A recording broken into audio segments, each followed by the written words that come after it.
जब वो तीन लड़के अतीक और अशरफ को मार रहे थे, पुलिस के हाथ उसके होल्स्टर में भी नहीं है, वो चुपचाप खड़े हैं, ऐसे ही जैसे आपका क्रू खड़ा हुआ है। कुछ कैमरे के पीछे थे, एक रिपोर्टर आपकी तरह बैठा इंटरव्यू कर रहा था, और अचानक सारे कैमरामैन और रिपोर्टर ने अपना अपना बटन दबाया और सब वो ब्लास्ट कर गए। ये अपने आप में एक पहला लाइव मर्डर था, एक बहुत बड़े माफिया का मर्डर था। योगी आदित्यनाथ कहा था, जिन्होंने कहा था कि इस माफिया को मिट्टी में मिला देंगे, इस माफिया को मिट्टी में मिला देंगे, सरकार में देंगे।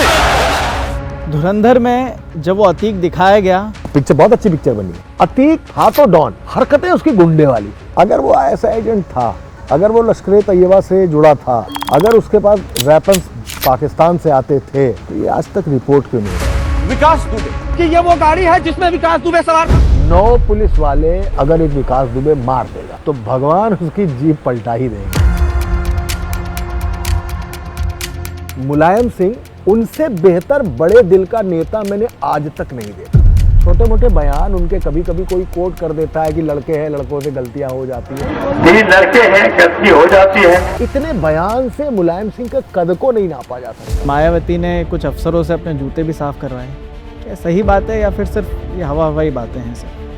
Mayawati was the only leader जिसने अपनी रैली में नोटों की माला पहनी। वो बर्थडे पर कितना जेवर गिफ्ट लेती हैं, वो सोने का मुकुट कैसे पहनती हैं, वो नोटों की माला क्यों उनको पहनाई जाती है, इसी में उलझा के रखती है, और आदमी उसी में उलझा रहता है। तो मायावती वो है। एक सवाल है कि वो अशरफ ने जो जाते जाते कहा कि मेन बात ये है कि गुड्डू मुस्लिम, वो भी है, वो जवाब इसमें है। थोड़ी सी हिंट के ऑडियंस को थोड़ा सा इंटरेस्ट आए कि क्या कहानी है गुड्डू मुस्लिम की। कहते हैं हर दौर की राजनीति की एक आधिकारिक कहानी होती है और एक अनकही कहानी। उत्तर प्रदेश में वो 90 का दशक था। कागज़ों में भले लोकतंत्र चल रहा था, लेकिन ज़मीन पर ताकत के कुछ अपने नियम थे।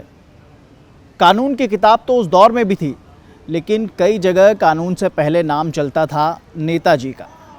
90 के दशक में यूपी की राजनीति में कई नए किरदार आए। बाहुबली, वो वोट भी जीतते थे और इलाके भी। कुछ लोगों ने उन्हें अपराधी कहा तो कुछ ने सिस्टम की उपज। प्रयागराज से लेकर पूर्वांचल तक ऐसे नाम उभरे जिन्होंने सत्ता और अपराध की सीमाएं धुंधली कर दी। अब दौर भले बदल गया हो, मगर सवाल कुछ आज भी जिंदा है, और उन्हीं सवालों का जवाब तलाशने के लिए हमारे साथ आज इस वक्त मौजूद हैं मनोज राजन त्रिपाठी जी। मनोज जी, बहुत स्वागत है आपका एबीपी लाइव पर। मनोज जी के बारे में बता दूं कि उन्होंने एक अतीक अहमद पर कसारी मसारी एक किताब भी लिखी है, और भी किताबों के लेखक हैं, साथ में गायक भी हैं। मनोज सर, बहुत स्वागत है आपका एबीपी लाइव पर। Thank you, thank you, thank you. शुरुआत मैं वहीं से करना चाहूँगा। 15 अप्रैल 2023 की वो रात 10:30 बजे के आसपास का लगभग वो समय रहा होगा। मुझे आज भी वो याद है कि एक फ़ोन की घंटी बजती है। संपादक जी का फ़ोन आता है कि ऑफिस आ जाओ फ़ौरन, 10 मिनट में पहुँचो। मैं भी पहुँच रहा हूँ। मतलब क्यों? बोले अतीक मारा गया। एक बार को यकीन नहीं होता, किसी को भी शायद उस बात पर यकीन नहीं होता कि अतीक मारा गया। बोले व्हाट्सअप खोल, वीडियो देख। मैंने फ़ोन रखा, व्हाट्सअप खोला, और वो लाइव जो तस्वीरें थी उसने पूरे देश को चौंका दिया।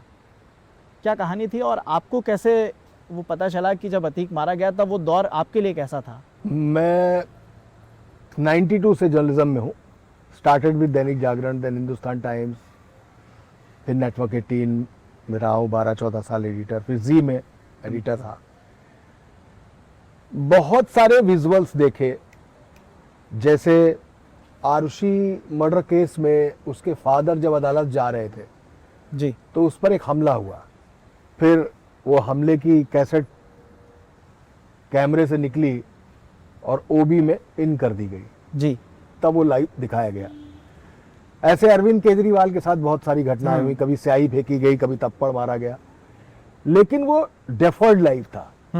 अतीक मर्डर केस जो था वो लाइव था, ग्रेंजर था उसमें, और वो ग्रेंजर बहुत जबरदस्त था कि 3 लड़के जो जर्नलिस्ट के भेष में थे वहां पे, और जिगैना पिस्टल से, वेल्थर से लगातार गोलियां चला रहे थे और अतीक जैसे माफिया को मार रहे थे। दोनों भाइयों अतीक और अशरफ की हाथ हथकड़ी में बंधे थे जी। और फिर उन्होंने जय जय श्री राम के नारे लगाना शुरू कर दिए। उत्तर प्रदेश में 3-3.5 हजार हाफ एनकाउंटर हो चुके हैं। हाफ एनकाउंटर मतलब घुटने पे गोली मारी जाती है। हाँ, आजकल ये चल रहा है घुटने पे गोली मारना। लेकिन उस वक्त जब वो 3 लड़के अतीक और अशरफ को मार रहे थे, पुलिस के हाथ उसके होल्स्टर में भी नहीं गया, वो चुपचाप खड़े रहे। और जब इन लड़कों ने सरेंडर कर दिया तब पुलिस ने उनको पकड़ा। पहला पॉइंट कि वो लाइव मर्डर था। दूसरा पॉइंट वो अतीक का मर्डर था। अतीक एज अ मतलब माफिया, डॉन, क्रिमिनल, दरिंदा, लेकिन 5 बार का विधायक, 1 बार का सांसद। जिगैना जैसी पिस्टल जो टर्की बनती है, अजरबैजान आती है, फिर ईरान आती है, ईरान से पाकिस्तान आती है और पाकिस्तान से ड्रोन ड्रॉपिंग होती है उसकी सीधे पंजाब, वहां से चलती है और वहां से ये मारे जाते हैं। तो चूंकि मुझे पढ़ने का बहुत ज्यादा शौक है, एक्चुअली मुझे रिसर्च का बहुत शौक है, तो फिर पढ़ना शुरू किया, देखना शुरू किया, तो मेरे दिमाग में अचानक एक मर्डर और आया जिसमें नकली पत्रकारों ने ही अफगानिस्तान में लॉयन ऑफ पंजशीर के नाम से मशहूर थे अहमद शाह, उनको मारा था। और तालिबान जो है वो पंजशीर पे कब्जा नहीं कर पा रहा था, तो उसने एक इंटरव्यू प्लान हुआ उनका, एक इंटरनेशनल चैनल था, उसने एक इंटरव्यू प्लान किया और ऐसे ही जैसे आपका क्रू खड़ा हुआ है जी। कुछ कैमरे के पीछे थे, एक रिपोर्टर आपकी तरह बैठा इंटरव्यू कर रहा था और अचानक सारे कैमरामैन और रिपोर्टर ने अपना अपना बटन दबाया और सब वो ब्लास्ट कर दिया। वो सुसाइड बॉम्बर्स थे तालिबान के। तो वो भी पत्रकार बन के आए और अहमद शाह को मारा, और ये भी पत्रकार बन के आए और इन्होंने अतीक अहमद और अशरफ को मारा। ये अपने आप में एक पहला लाइव मर्डर था, ग्रेंजर वाला मर्डर था, एक बहुत बड़े माफिया का मर्डर था। वो माफिया जो अपने खून से सने हुए कपड़े खद्दर से ढक चुका था, और खद्दर का कुर्ता उसको ऐसा कोई भी पॉलिटिकल पार्टी नहीं थी जिसने ना पहनाया हो। तो एक राइटर के लिए ये बहुत बड़ी प्रॉपर्टी हो जाती है। तो मैं एक भगवान शंकर पर एक किताब लिख रहा था उस वक्त, अच्छी, वो भी अलग किस्म की किताब है, मैथोलॉजी वर्सेस क्रिमिनोलॉजी, इनकी मैरिज थी। मैं उसके 60-70 पेजेस 40 पेजेस लिख चुका था। तो वो लिख रहा था, तो मैंने अपने पब्लिशर को फ़ोन किया कि मैं इस पर किताब लिखूंगा। तो खैर उन्होंने कहा ठीक है लिखते हैं इस पर। तो उन्होंने साइन किया, मुझे कांटेक्ट हुआ, मतलब सब कुछ हुआ। फिर मैं रिसर्च पे निकल गया। अब रिसर्च में मैं पंजाब गया, पाकिस्तान बॉर्डर गया, तिहाड़ गया, बुंदेलखंड गया, इलाहाबाद गया, गुजरात गया, साबरमती गया, सब जगह हो के आया। रिसर्च के बाद जब मैंने अपना ग्राफ बनाया, जब मैंने कैरेक्टर्स बनाए, कैरेक्टर की बैक स्टोरी बनाई, वेपन्स के बारे में पता किया, तो उसमें लॉरेंस बिश्नोई निकलता है, उसमें इरफान खुर्जे वाला निकलता है, उसमें प्रिंस तेवतिया, उसमें टिल्लू तेजपुरिया, ये सब लोग निकलना शुरू होते हैं। इसमें राठी भाटी निकलना शुरू होते हैं, मुन्ना बजरंगी सामने आता है। ये सारी रिसर्च के बाद मुझे लगा कि मैं अतीक पर किताब क्यों लिखूं, अतीक पर क्यों लिखनी किताब। फिर मुझे लगा कि गोस्वामी तुलसीदास जी ने भी जो किताब लिखी वो राम सेंट्रिक थी, लेकिन उसका विलेन रावण था। तो मैंने कहा मुझे कोई राम सेंट्रिक किताब लिखनी चाहिए जिसका विलेन रावण हो। तो रावण मेरे लिए अतीक था, लेकिन मैंने सब पता कर लिया कि कैसे मारा गया, क्या हुआ। तो मैंने एक राम क्रिएट किया, वहां से वो स्टोरी चलती है। और मैंने तय किया कि मैं अतीक पर किताब नहीं लिखूंगा, बल्कि उमेश पाल का जो मर्डर हुआ और अतीक का जो मर्डर हुआ, इसके बीच में जो 52 दिन की कहानी है, मर्डर की प्लानिंग, वेपन्स, एग्जीक्यूशन, वो जो किस तरीके से किया, तो वो 52 डेज की कहानी है वो कसारी मसारी कि वो 52 दिन कैसे मरा अतीक अहमद। दिल दहलाने वाला था। अतीक अहमद ने ऑनर किलिंग की है, अतीक अहमद ने बहुत लोगों को मारा है, अतीक अहमद ने अपने गुरु चांद बाबा को भी मारा, अतीक अहमद विधायक भी हुआ, सांसद भी हुआ, सब कुछ हुआ। उसने बसपा के सिटिंग विधायक को मारा, वो मायावती के खिलाफ गेस्ट हाउस कांड में भी था, बहुत कुछ किया अतीक ने। तो धुरंधर टाइप की कहानी थी। धुरंधर पर ही आते हैं। धुरंधर तो आपने देखी होगी। धुरंधर में जब वो अतीक दिखाया गया, एक दूसरी मंजिल पर अपने मकान में बैठा हुआ है, नीचे चेकिंग चल रही है, लाइन लगी हुई है बाहर लोगों की, ड्रग्स का धंधा चल रहा है, और वो खुलेआम दिखाया गया कि खुलेआम किस तरह से लोग आते हैं, एक पर्ची देते हैं और ड्रग बड़ी आसानी से मिल जाते हैं। उसी तरीके से जब दूसरा फ्रेम में दिखाया गया कि एक वेपन्स की चिट्ठी देते हैं और अतीक बोलता है ठीक है दिलवा दो। इतना आसान था क्या अतीक के लिए वो सब? एक सीन वो भी है जब मेजर इकबाल बात कर रहा है। हाँ, ISI ऐसा है कि लेट 60s में अतीक पैदा हुआ है और लेट 70s में उसने पहला क्राइम किया है। उसके बाद 80s के आसपास आके 80s मिड लेट 80s में वो पहली बार विधायक बना और 2017 तक चुनाव लड़ा है वो जी। अगर वो ISI एजेंट था, अगर वो लश्कर तैयबा से जुड़ा था, अगर उसके पास वेपन्स पाकिस्तान से आते थे, तो ये आज तक रिपोर्ट क्यों नहीं हुआ? क्योंकि ऐसा तो होता नहीं है कि ISI से संपर्क के लिए कृपया 9 दबाएं, ऐसा तो नहीं होता है जी। और ISI से संपर्क हो गया। ISI से संपर्क करने के लिए लॉन्ग प्रोसेस रहता है, आप मिलाते हैं, एजेंट्स आते हैं, तमाम सारी चीज।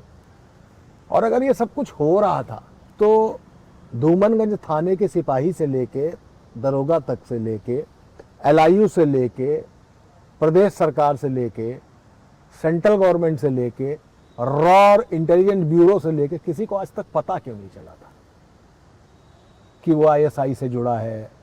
वो तो उसने जिस दिन उमेश पाल मर्डर का वेपन रिकवर कराया कसारी मसारी के एक खंडहर से, उस दिन उसने धूमनगंज थाने में एक बयान दिया है और पुलिस की पूछताछ में उसने कहा, ये पुलिस बताती है कि पूछताछ में उसने बयान दिया और उसके अगले दिन वो मार दिया गया। तो मेरा मानना है कि 40-50 साल का एक वक्फा गुजरा है, पहले पता क्यों नहीं चला कि वो ISI से जुड़ा हुआ था? तो धुरंधर पिक्चर जो है, देखिए ऐसा है, इस देश में सबसे ज्यादा क्या चलता है? दीवानगी किस चीज को लेके है? क्रिकेट को लेके जी। और क्रिकेट में सबसे बड़ी दीवानगी क्या है? भारत और पाकिस्तान का मैच। बिल्कुल। जब भारत और पाकिस्तान का मैच हो रहा होता है ना, तो लगता है कि भाई साहब बॉर्डर पे लड़ाई चल रही है।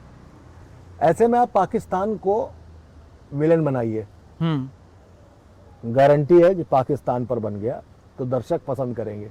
उसके बाद दाऊद इब्राहिम को लाइए, the most wanted Phantom of India. क्या जिंदा है? क्या दाऊद चला रहा है? वो दाऊद, जैसे ओसामा को लेकर भी क्यूरियोसिटी है। हाँ। कि ओसामा को अमेरिका ने पकड़ तो लिया, लेकिन यार मारा कि नहीं मारा या फर्जी उड़ा दिया, लोगों में क्यूरियोसिटी है। तो दाऊद को पकड़ लिया, पाकिस्तान हो गया, दाऊद हो गया। और दिल्ली यूपी टेरिटरी बॉलीवुड के लिए बड़ी इंपॉर्टेंट है। उसमें अतीक जैसा कद, अतीक का अटायर, अतीक की फिजिक, 5 बार का विधायक, 1 बार का सांसद, और जिस तरीके से वो मारा गया, वो ग्रेंजर वाला विजुअल, उसको देखते हुए अतीक को फिट किया गया। तो दिल्ली यूपी, इसको बोलते हैं इंगेजमेंट फॉर्मिंग। सब कुछ इंगेज कर लिया, पाकिस्तान भी दिखा दिया, दाऊद भी दिखा दिया, 26/11 भी दिखा दिया, नोटबंदी भी दिखा दी। आदमी को लगता है यार हाँ, पिक्चर बहुत अच्छी पिक्चर बनी है, बिल्कुल शानदार फिल्म है, बेहतरीन। मैं 2 बार देख चुका हूँ, धुरंधर 2 बार देख चुका हूँ। तो पिक्चर शानदार है, लेकिन जो आप पूछ रहे हैं कि वो क्या दिखाया, तो वो इंगेजमेंट फार्मिंग है। उसको तो 2016 में मरवा दिया, उसको ड्रग्स में इन्वॉल्व कराया। ड्रग्स कहां से? पंजाब से लेने आया ड्रग्स। पंजाब ड्रग का सबसे बड़ा कारोबार पंजाब में चलता है। पंजाब का बंदा आया था इलाहाबाद में ड्रग्स लेने के लिए। गेटिंग माई पॉइंट जी। और ये हुआ कि नेपाल बॉर्डर से नकली नोट आ रहे हैं 60,000 करोड़, जो दाऊद भाई ने भेजे हैं वो अतीक के जरिए निकलेंगे। 2016 में उसको मार दिया। तो अगर आप फिल्म देखने जाएंगे तो सारे पहले आपको प्रोडक्शन हाउसेस के लोगो दिखेंगे, मीडिया पार्टनर, फलाना डिजिटल पार्टनर, ओटीटी पार्टनर। इसके बाद आपको लगभग 70-80 सेकंड का एक डिस्क्लेमर दिखाई देगा। उसमें लिखा है इस कहानी के सभी पात्र काल्पनिक हैं, किसी भी जीवित या मृत व्यक्ति से इसका कोई लेना देना नहीं है। कृपया फिल्म देखते वक्त आप अपने विवेक का इस्तेमाल करें, इसकी सख्त हिदायत दी जाती है। तो फिल्म बनाने वाला तो 80 सेकंड के डिस्क्लेमर में निकल गया। उसने अतीक का नाम आतिफ रख दिया, उसको नोटबंदी में मार दिया, उसको 2016 में मार दिया। मेजर इकबाल से बात करते हुए दिखाया, मेजर इकबाल और पहले मर चुका है। तो वो कहानी एक फिक्शनाइज कर दी with non fiction. Modi ji को दिखा दिया तो फिक्शन। मेरा कहना है कि अगर अतीक को ऐसे मारा गया तो फिर योगी आदित्यनाथ कहाँ थे, जिन्होंने कहा था कि इस माफिया को मिट्टी में मिला दूंगा मैं? कहाँ थे योगी आदित्यनाथ? तो वो नहीं थे। तो फिल्म और हकीकत इन दोनों में फर्क है। इसीलिए मैं आपसे कह रहा हूं, एक 40 साल का वक्फा, एक इतना खूंखार अपराधी, विधायक, सांसद, उसके बारे में कभी पता क्यों नहीं चला? आखिर में उसी ने बयान दिया, एजेंसीज को क्यों नहीं पता लगा? तो ये फिल्में हैं जिसके सारे पात्र काल्पनिक हैं, जीवित या मृत व्यक्ति से कोई लेना देना नहीं है। और इसको देखते वक्त और सवाल पूछते वक्त अपने विवेक का इस्तेमाल करें, इसकी सख्त हिदायत दी जाती है। अच्छा, किताब में आपकी पढ़ रहा था, आपने जो नाम इस्तेमाल किए बाबर और तैमूर, आपने भी उसको एक तरह से फिक्शन लिखा या फिर वो असली कहानी को ही आपने केवल उसके नाम परिवर्तित किए? मैंने सिर्फ नाम परिवर्तित किया। सिर्फ नाम परिवर्तित किए हैं और बाबर और तैमूर नाम दिया। बाबर और तैमूर। अब सोच लिए बाबर और तैमूर क्या थे, तो बाबर और तैमूर ही थे। मगर 90 के दशक में सियासत और अतीक पर तो बात होती रहेगी। जब आपने पत्रकारिता शुरू की, वो दौर कैसा था राजनीति के लिहाज से भी? उस समय उत्तर प्रदेश कैसा था? उस समय देश के हालात कैसे थे? और उस समय अतीक कहाँ था? देखिए, अतीक तो विधायक बन चुका था, निर्दलीय था जी। उस समय की जो राजनीति थी, खासकर उत्तर प्रदेश की, तो कांग्रेस जैसी पार्टी जो थी वो धीमे धीमे अपनी पकड़ उत्तर प्रदेश में कमजोर कर रही थी, कमजोर हो रही थी। हुआ क्या कि चाहे दलित हो, पिछड़ा हो, मुस्लिम हो या अगड़ा हो, सारा वोटर तो कांग्रेस का ही था। लेकिन इन वोटर्स में से पिछड़ों को निकाल के और मुसलमानों के साथ मिलाकर एक नया कॉम्बिनेशन मुलायम सिंह यादव ने बनाया और उसको बोलते हैं MY फैक्टर। तो मुलायम सिंह ने यादव और मुसलमानों का एक कॉम्बिनेशन बना के और पिछड़े दलितों को अपनी तरफ खींचा और खुद को एक नया नेता खड़ा किया उत्तर प्रदेश में। उसी वक्त पंजाब से अपना आंदोलन करते हुए उत्तर प्रदेश में काशीराम घुसे और काशीराम दलित आंदोलन चला रहे थे। उनका यह आंदोलन BS4, DS4 और मतलब सरकारी विभागों में भी आंदोलन चल रहा था। ऐसे में मायावती को साथ लाए, वो मायावती को उन्होंने आगे किया। मायावती ने आगे चलकर उस बहुजन समाज पार्टी में पैसा इंसर्ट किया और तेवर इंसर्ट किए और एक तेवर के साथ दलितों की राजनीति शुरू कर दी मायावती ने।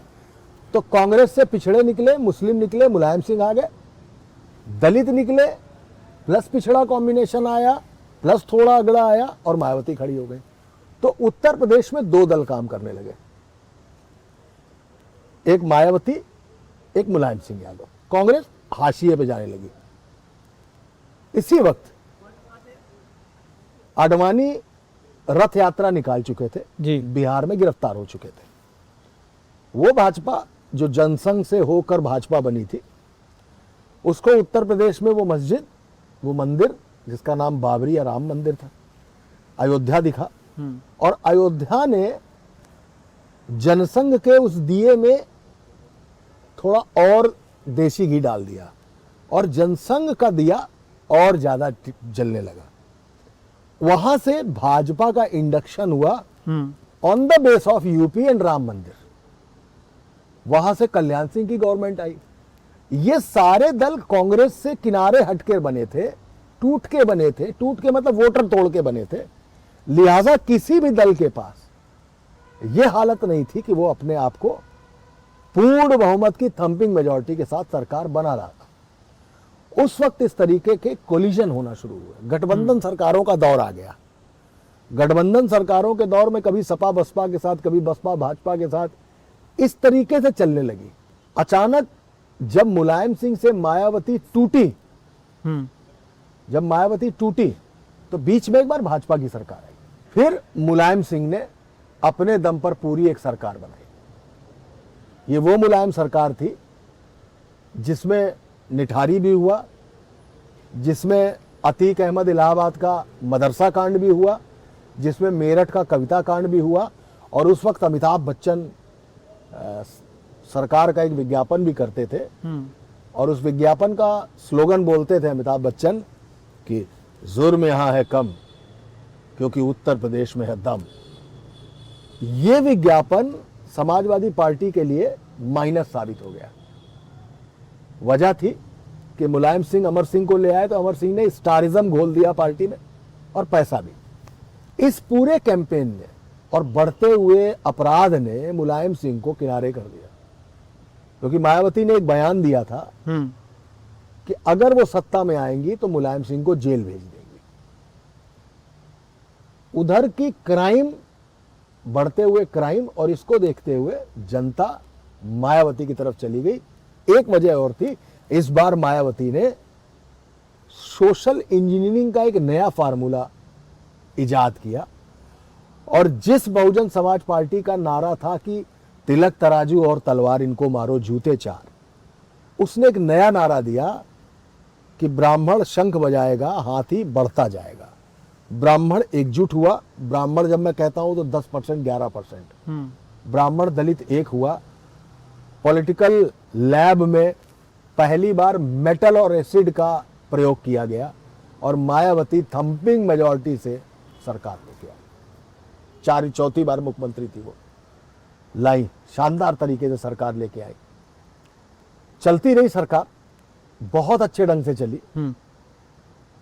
लेकिन मायावती ने इस बीच में अपने 28 मिनिस्टर्स के खिलाफ जो लोकायुक्त की जांच थी उसको हरी झंडी दी।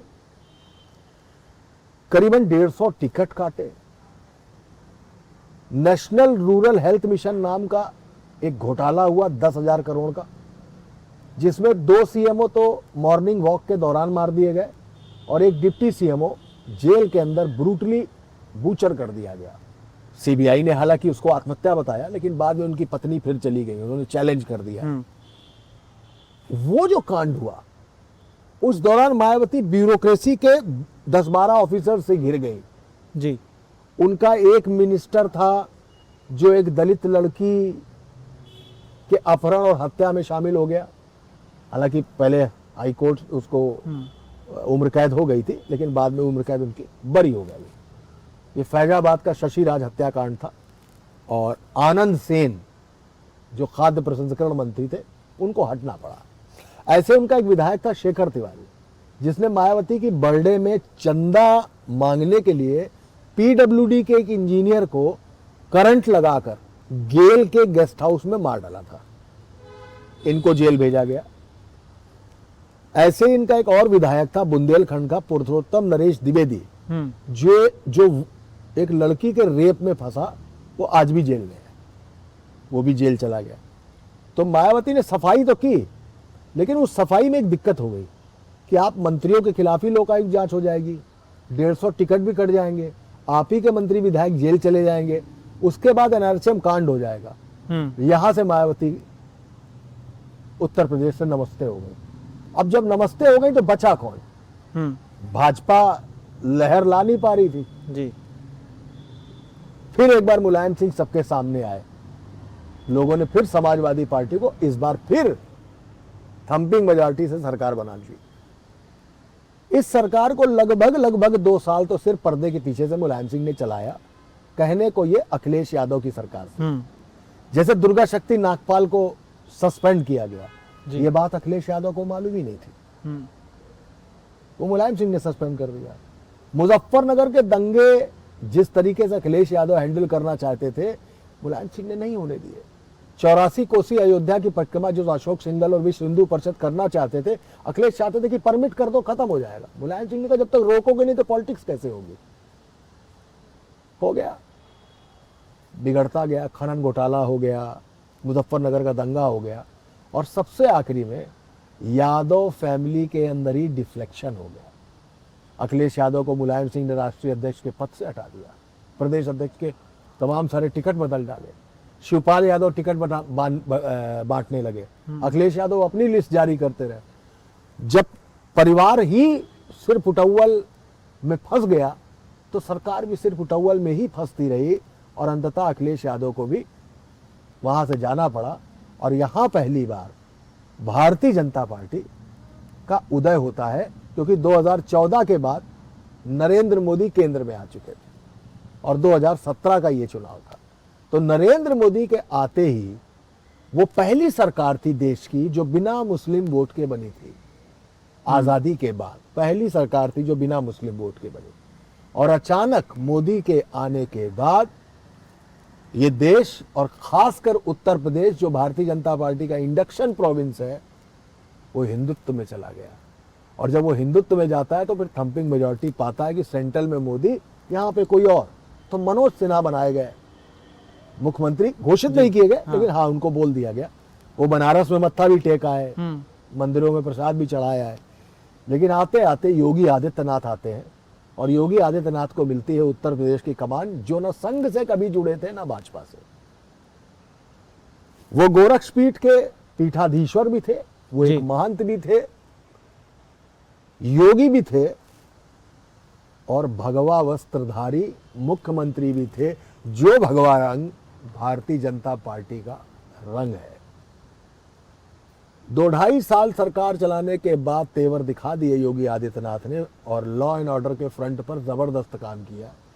उसी दौरान मंदिर की प्राण प्रतिष्ठा हुई, शिलान्यास हुआ, सुप्रीम कोर्ट का फैसला भी आया, और अंततः मंदिर का लोकार्पण, देवार्पण भी हो गया, और अब तो ध्वज भी फहरा दिया गया।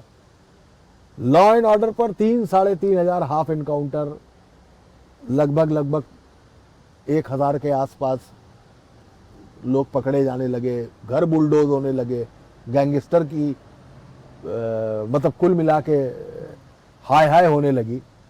मुख्तार अंसारी जैसा माफिया पंजाब भाग गया, अतीक अहमद जैसा डॉन गुजरात भाग गया, लोग भागने लगे। और योगी आदित्यनाथ उत्तर प्रदेश में ध्रुवीकरण की राजनीति लेके आए।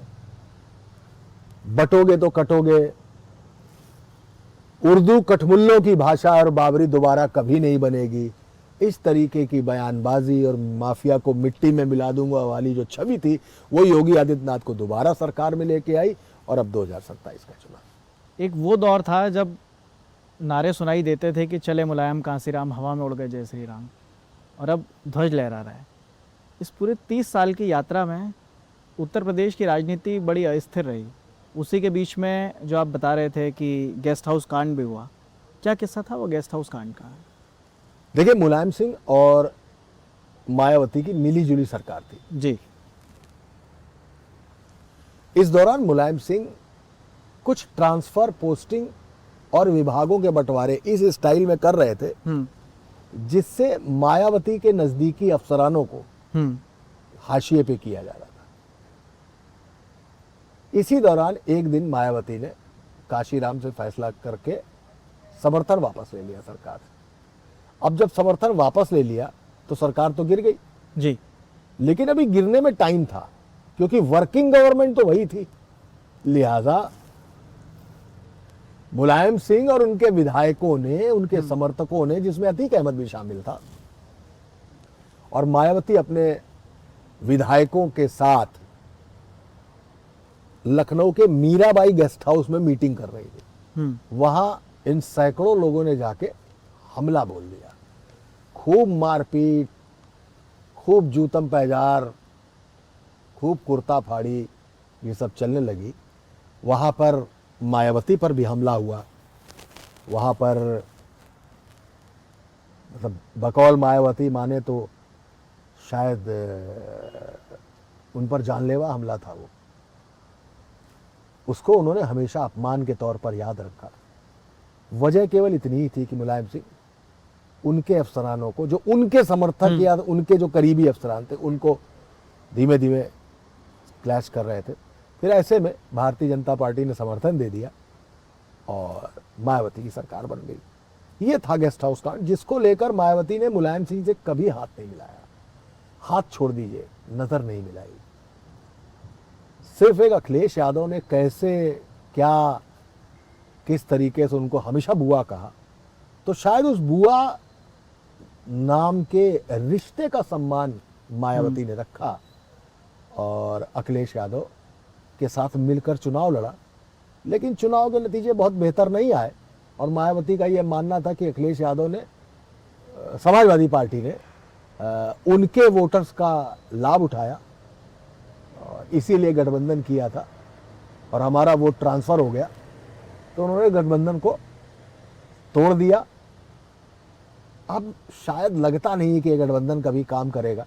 बाकी पॉलिटिक्स है, पॉलिटिक्स और चेरा पूंजी की बरसात, इनका कभी कोई भरोसा नहीं रहता। भरोसा कैसे नहीं रहता कि जैसे भारतीय जनता पार्टी में कल्याण सिंह और समाजवादी पार्टी में मुलायम सिंह। मुलायम सिंह वो व्यक्ति है कि जब कार सेवा करने आ रहे थे तो गोलियां चलवा दी थी इन्होंने अयोध्या में, ठीक है, जिसको आज तक समाजवादी पार्टी वालों को इस सवाल का जवाब देना होता। और वही कल्याण सिंह जिनके मुख्यमंत्री रहते बाबरी मस्जिद गिरा दी गई, तो एक ने मुसलमानों को खुश करने के लिए गोली चलाई, एक ने हिंदुओं को खुश करने के लिए मस्जिद गिराई, ठीक है। एक समय ऐसा आया कि जब अटल बिहारी से पंगा लेके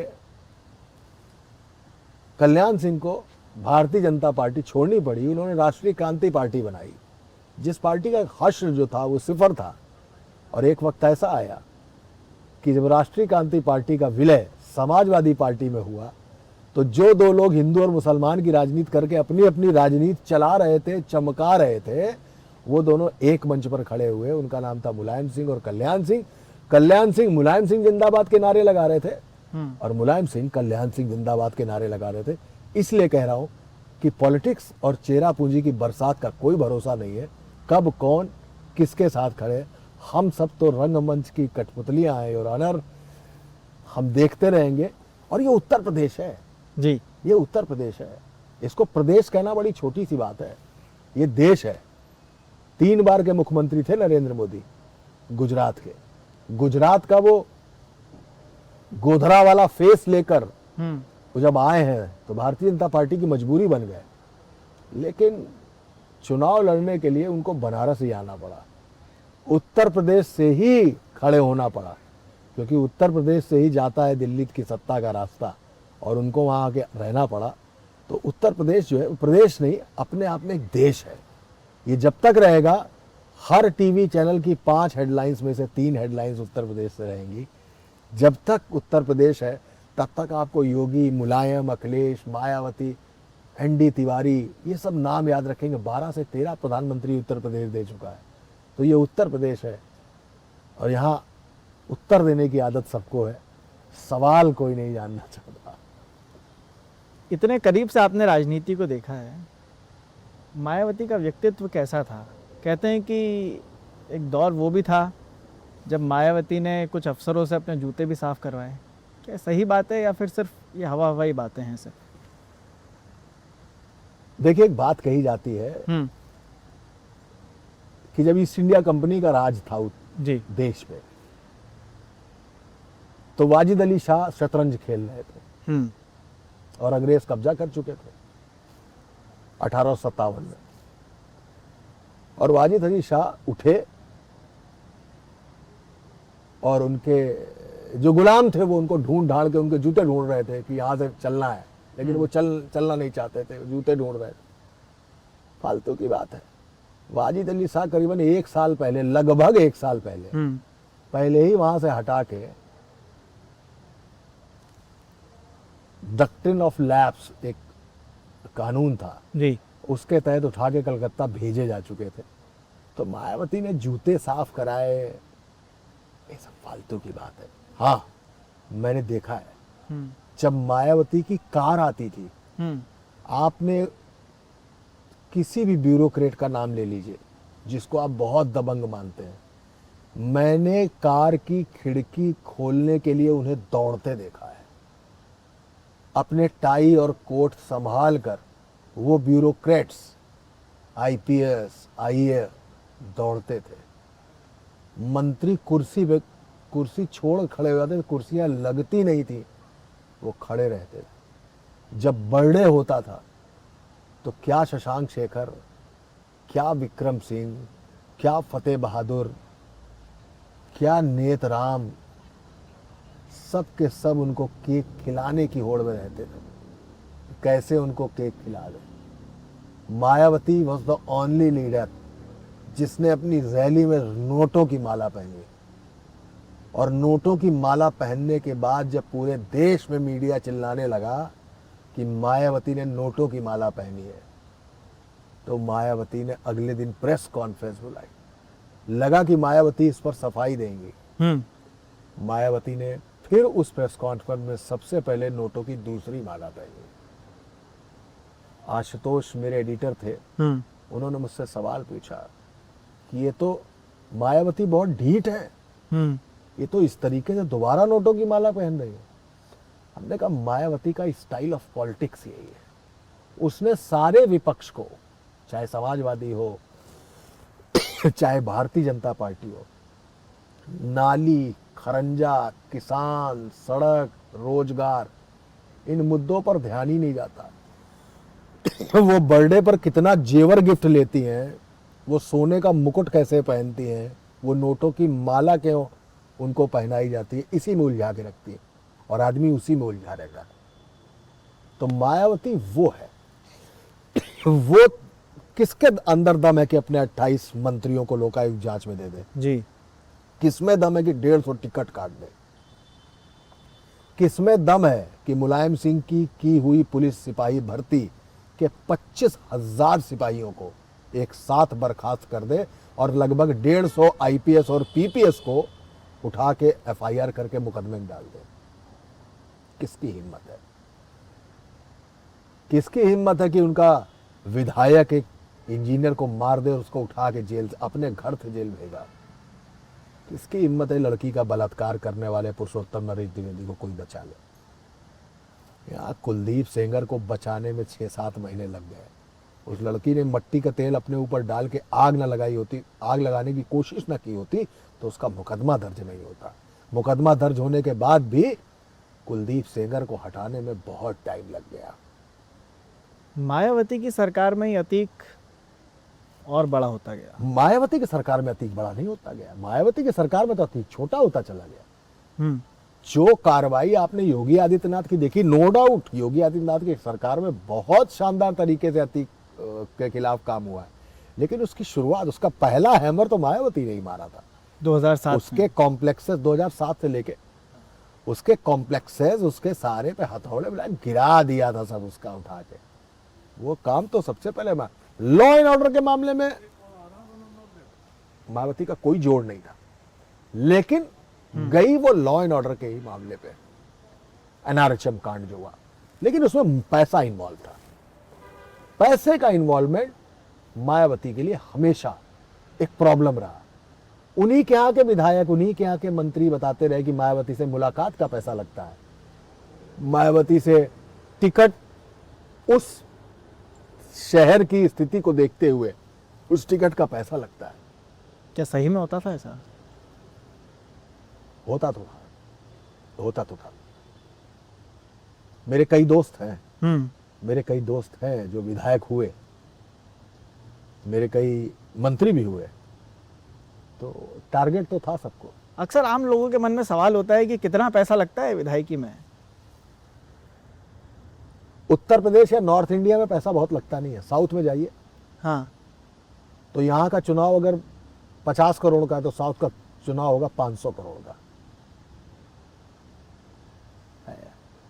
क्या करेंगे आप? क्या करेंगे? मायावती की कहानी तो हुई, हाँ, मुलायम सिंह का ऐसा कोई किस्सा जो आज भी आपको याद है और आप बताना चाहें कि मुलायम सिंह का व्यक्तित्व वो था?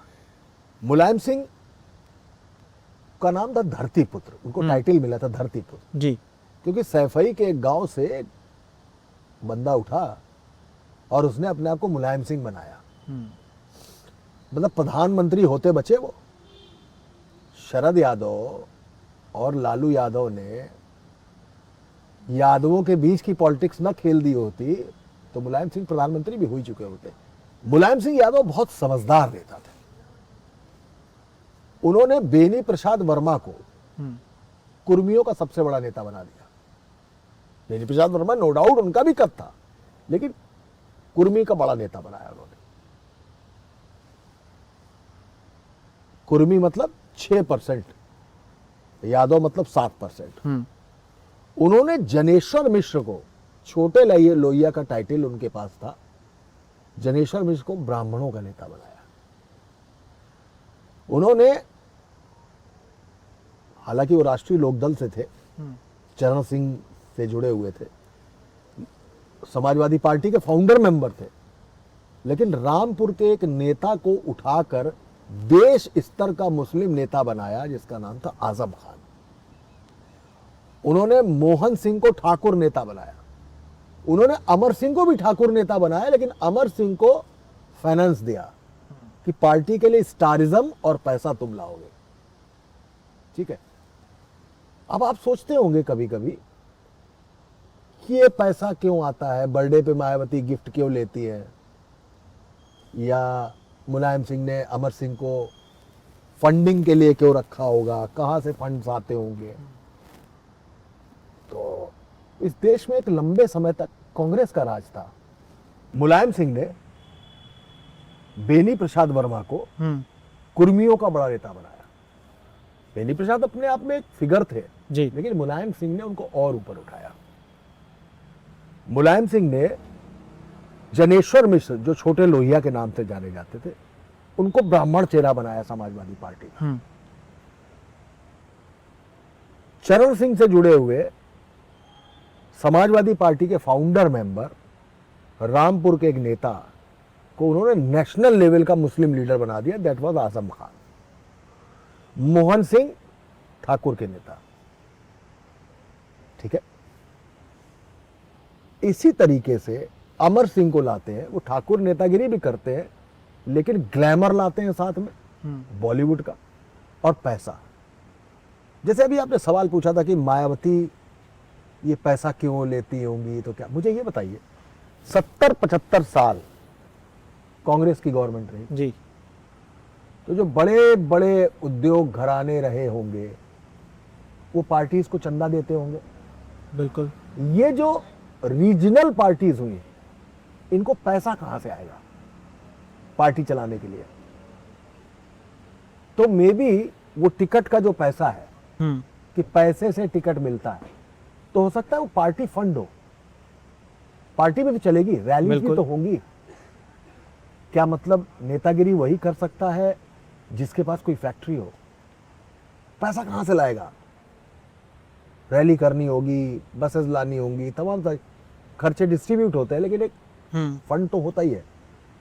तो शायद मायावती ने किसी गौड़ इंडस्ट्री को अपने साथ मिलाया, मुलायम सिंह ने किसी सहारा को अपना सहारा बनाया। इस तरीके से फंड मैनेजमेंट होता है इन रीजनल पार्टीज का। तो मुलायम सिंह इस स्टाइल के नेता थे। उनसे बेहतर बड़े दिल का नेता मैंने आज तक नहीं देखा, आज तक नहीं देखा। वो हम लोगों से, मुझसे अक्सर इस बात के लिए कहते थे कि अखिलेश से कहो अब ये समय यात्रा पे जाने का है और ये कहीं और घूमना चाह रहे हैं, इनसे कहो कि जाएं। अब मुझे लगे भाई आप पिता हैं, वो पुत्र हो, मैं क्या हूं बीच में। एक बार उन्होंने अखिलेश जी को बुला लिया मेरे सामने। अच्छा। और जो बात वो मुझसे अकेले कह रहे थे वो उन्होंने अखिलेश जी के सामने कह दी। अब मुझे लगा भाई ऐसा ना हो यार अखिलेश जी इस बात का बुरा मान जाए, तो हम कमरे से बाहर निकले। हमने कहा हमसे कई बार कह चुके हैं डोंट फील दैट कि मतलब वो बोले नहीं आई नो, वो सुलझे हुए आदमी अखिलेश यादव। तो मुलायम सिंह ने इस तरीके से काम किया, लेकिन अतीक को भी सहारा दिया, मुख्तार को भी सहारा दिया, पंडित सिंह को भी सहारा दिया, रिजवान जहीर को भी सहारा दिया, ददुआ जैसे डकैत के भाई को संसद भेजा, बेटे को विधानसभा भेजा, फूलन देवी जैसी जिसने ठाकुरों को लाइन में लगाकर गोली मार दी थी उसके खिलाफ आंदोलन किया, लेकिन जब उसने सरेंडर कर दिया तो मुलायम सिंह ने ही उनके सारे मुकदमे वापस लेके उनको मिर्जापुर भदोही से संसद तक भेज दिया। तो ये मुलायम का स्टाइल ऑफ पॉलिटिक्स था। और मेरे लगता है मुलायम सिंह के बाद वो लीडरशिप, वो जमीन से निकले हुए नेता, he was the last chapter होता है, he was the finest leader, एक शानदार आदमी। आप देखिए जिनको अटल जी भी पसंद करते थे जी, जिनको नरेंद्र मोदी भी, जब वो सदन से जब लास्ट डे था उनका, तो नरेंद्र मोदी ने मुलायम सिंह के लिए बहुत कुछ कहा। बिल्कुल। नरेंद्र मोदी उनकी घरेलू शादी में मैनपुरी भी गए। सोनिया गांधी भी मुलायम सिंह को मानती रही। कम्युनिस्ट जो लीडरान थे वो भी मुलायम सिंह को बहुत मानते रहे। तो मुलायम सिंह को सब हाथों हाथ लेते थे, क्योंकि वो बंदा भी सबको हाथों हाथ लेता था। एक दो छोटे मोटे बयान उनके कभी कभी कोई कोट कर देता है कि लड़के हैं, लड़कों से गलतियां हो जाती है, सब इतने बयान से मुलायम सिंह का कद को नहीं नापा जा सकता। He was the factory, he was the कारखाना of leader and leadership and politics. उनको आता था पॉलिटिक्स कैसे की जाती थी। वो ममता से भी बराबर बना के रखते थे, वो लालू से भी बराबर बना के रखते थे, भाजपा से भी सेम टाइम पैरेलली अच्छे संबंध थे, और पैरेलली कांग्रेस से भी उनके अच्छे संबंध थे। बट अपनी बात कहने में कभी पीछे नहीं हटते थे। उनका एक स्लोगन चलता है समाजवादी पार्टी में कि मन से है मुलायम, इरादे लोहा है। तो एक्चुअली वो मन से मुलायम थे, एक्चुअली। और एक बार कुछ अमिताभ बच्चन का कुछ मसला हो गया, कुछ हो गया, उस वक्त अखिलेश यादव के शायद जुड़वा बच्चे पैदा हुए। तो हम लोग रिपोर्टर थे, तो बाइट लेनी ही होती है, ऊपर से कह दिया गया था। तो हम लोग हॉस्पिटल गए जहाँ बच्चे थे। तो वो जा रहे थे वहां से, तो हम लोगों ने कहा कि अरे बधाई तो दे दीजिए कम से कम, आप बाबा बन गए हैं, बधाई तो दी। तो चुपचाप वो चले आए। तो बोले हाँ भाई बहुत अच्छा है ये वो। तो हम लोग आपको बधाई हो, सारे पत्रकार कहने लगे था ठीक है बहुत अच्छा है। हमने उनको बुलाया था ललकार के नहीं मतलब गुहार करके। वो आए तो बधाई अदाई देते रहे। बधाई देने के बाद हमने एक सवाल दाग लिया, बोले देखा ये करते हैं ये। और जैसे सवाल पूछा अमिताभ बच्चन को लेके कोई सवाल, अच्छा हाँ अमिताभ बच्चन ने बाराबंकी में जमीन खरीद ली थी और बड़ा झंझट चला था अमिताभ बच्चन को लेकर, उस पर वो सवाल पूछ लिया। तो उन्होंने मुझसे कहा कि तुम्हारी हैसियत है, तुम अमिताभ बच्चन के बारे में सवाल पूछोगे, तुम्हारी हैसियत है। पर हमने जवाब तो उनसे लेना ही है। वो गुस्सा है मुझे मालूम है, पर हमको जवाब तो लेना ही है ना।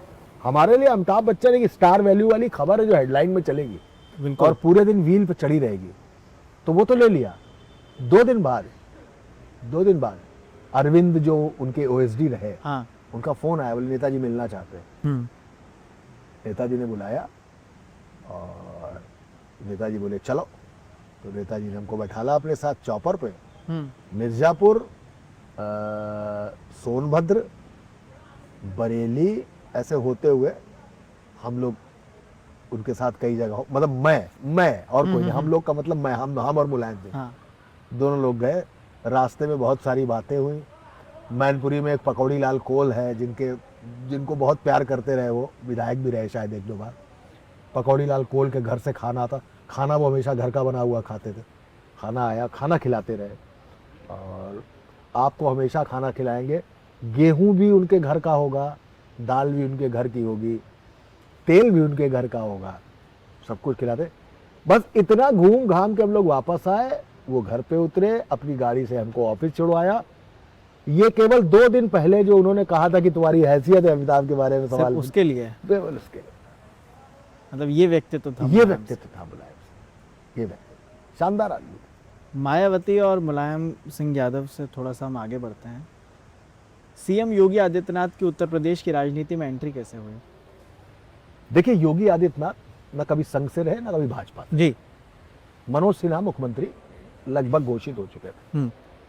अचानक संघ की पैरवी हुई, योगी जी को फोन आया और वो मुख्यमंत्री बना दिए गए।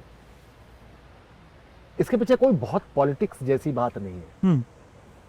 एक्चुअली गौर करें तो जब अटल बिहारी वाजपेयी थे तो वो सॉफ्ट लाइनर माने जाते, हार्ड सॉफ्ट लाइनर माने जाते थे, और आडवाणी जो थे वो हार्ड लाइनर थे। फिर नरेंद्र मोदी आते हैं। अब गौर कीजिए कि वही नरेंद्र मोदी हार्ड लाइनर हो गए और आडवाणी सॉफ्ट लाइनर हो गए। जी। ठीक है, नरेंद्र मोदी जिन्ना की कब्र पे भी हो आए और सब कुछ, सॉफ्ट लाइनर हो गए। लेकिन पिछले 6-7 सालों में एक डेवलपमेंट हुआ है। अचानक मोदी धीमे धीमे सॉफ्ट लाइनर हो मा रहे हैं और योगी आदित्यनाथ हार्ड लाइनर होते जा रहे हैं। तो योगी आदित्यनाथ का खुद का खड़ा किया हुआ कद है ये। चाहे वो बुलडोजर बाबा की छवि हो, चाहे ध्रुवीकरण में स्पष्ट तौर पर साफ क्रिस्टल क्लियर हिंदू मुस्लिम की पॉलिटिक्स की है उन्होंने।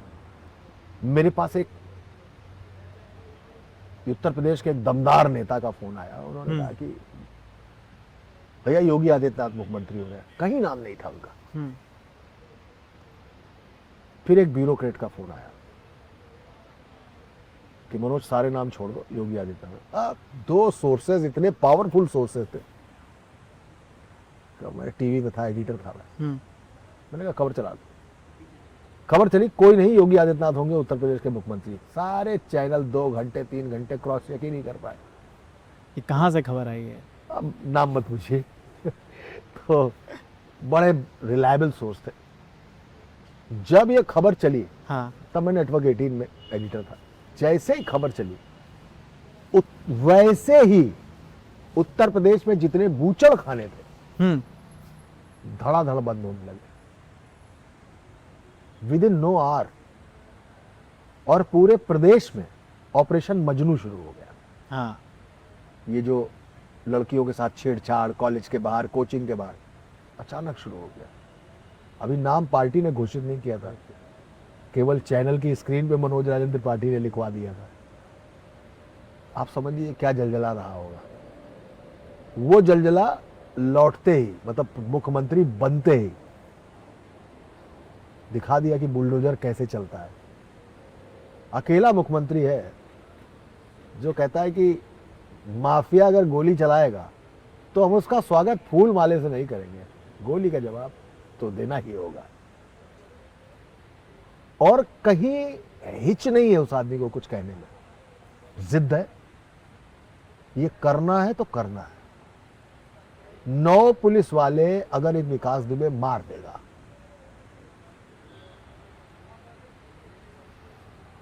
तो भगवान उसकी जीभ पलटा ही देंगे।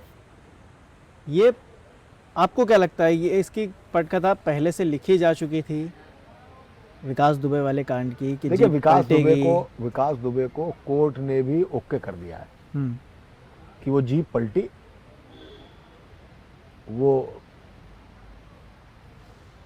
हथियार सिपाही का छीन के भागा, गोली चला रहा था, गोली पे जवाब में गोली में मारा गया। ये कोर्ट भी इस पर मुहर लगा चुका है। ठीक है, बाकी 9 पुलिस वाला मारेगा तो ऐसे दुर्दांत के लिए ऊपर वाला भी जीप पलटाता है, फिर वो पुलिस की रिवॉल्वर लेके भागता है, गोली चलाता है और गोली के बदले गोली मारा जाता है। महाकाल भी जाता है लेकिन महाकाल भी उसे बचा नहीं पाते हैं। तो वो भी एक बड़ी अद्भुत खबर थी कि महाकाल में सीसीटीवी कैमरे के सामने आके बोल रहे हैं कि मैं विकास दुबे हूँ, सरेंडर कर दो। नहीं, महाकाल में तो बेसिकली मध्य प्रदेश के एक बड़े कद्दावर मंत्री थे, उनका फोन आया था योगी आदित्यनाथ के पास कि हम इसको सरेंडर करा देते हैं, छोड़ देते हैं। अच्छा, उनको बाकायदा बहुत डपटा गया। मध्य प्रदेश के बड़े कद्दावर मंत्री थे, उनको कस के डांटा गया, तब महाकाल में हाजिर हुआ है वो, और फिर महाकाल से लाया गया है। और फिर सीधे कैलाश पर्वत भेजा गया। आप जिनका जिक्र कर रहे हैं वो अभी भी मंत्री हैं मध्य प्रदेश में? अब शायद नहीं है। अब शायद। माफियाओं पर वापस आते हैं, राजनीति से आगे आके। उत्तर प्रदेश का सबसे बड़ा माफिया आपको क्या लगता है, कौन था या कौन है?